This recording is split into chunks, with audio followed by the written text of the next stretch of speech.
Arthur, I know Rainford Precision, your agents for air turbine. You've got hand tools and machine spindle tools there. So if we start on the machine tools. Yeah, this is a partnership that we started at the beginning of 2016.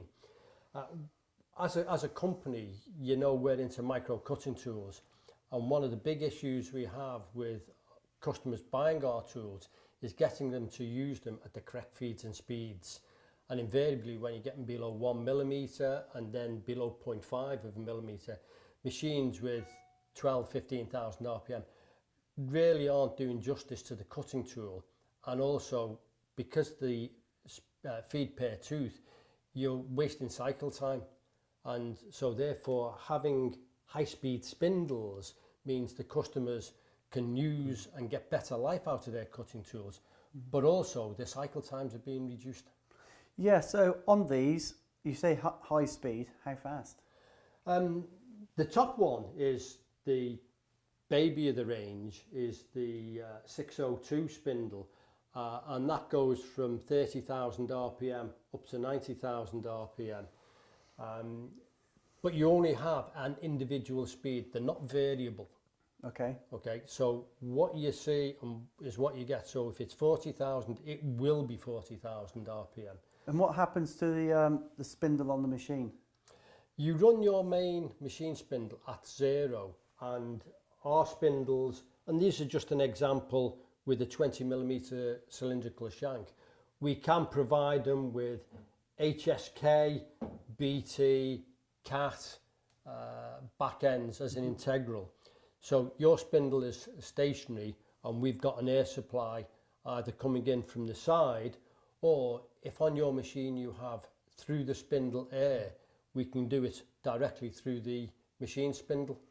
Okay, that's interesting, because if you're mould and die, there's umpteen different applications, but if we're doing small moulds, typically you've got to buy a very, very expensive machine tool to get anywhere near these surface spindle speeds. Yeah, spindle yeah. speeds. But obviously we can buy, dare I say it, a less costly machine to do the roughing process, and you can finish using an air turbine.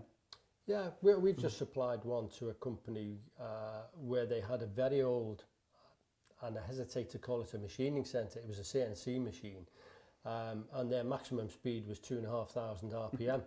We've now supplied them a 40,000 RPM spindle, and the operator in charge of the machine has tweeted that he's just saved 50 hours cycle time in 1 week. 50. 50, yeah. Wow, gets his weekend back. And he's so happy.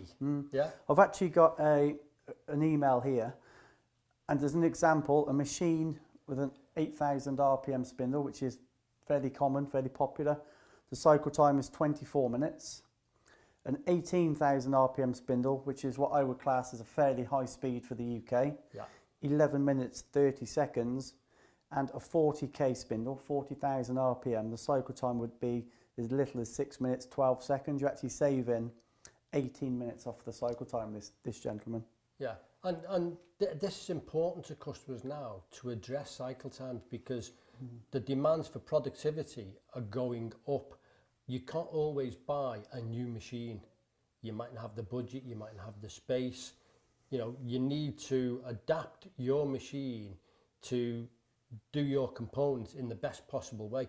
And having a high-speed spindle is one of the ways of doing it. And like you say, the crazy thing is, it improves surface finish, improves cutter life, tool life.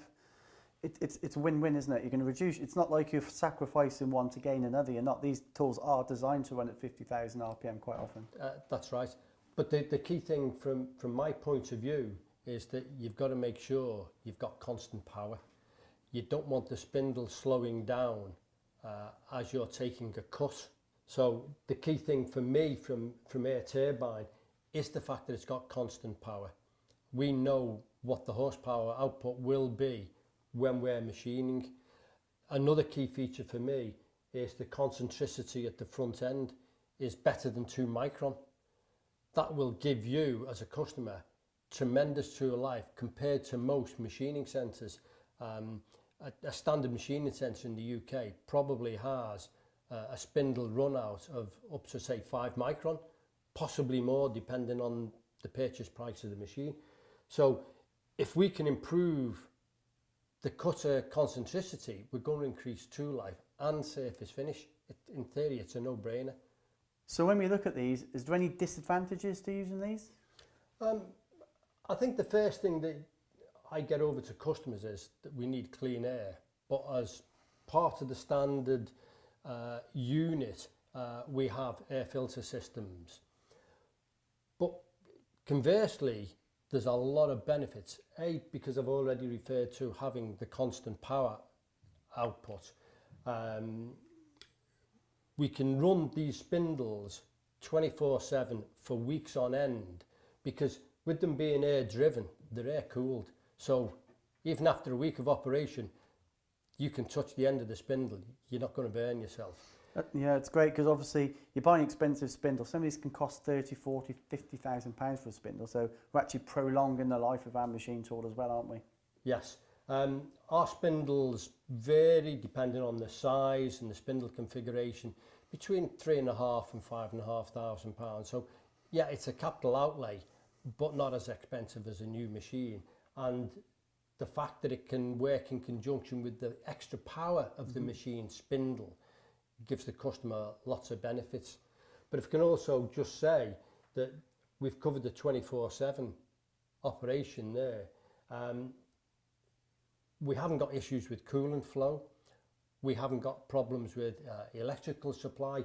We can fit these into tool change machines, so you can be running on a 12mm end mill as one tool and then tool changing this very, very simply as your next tool.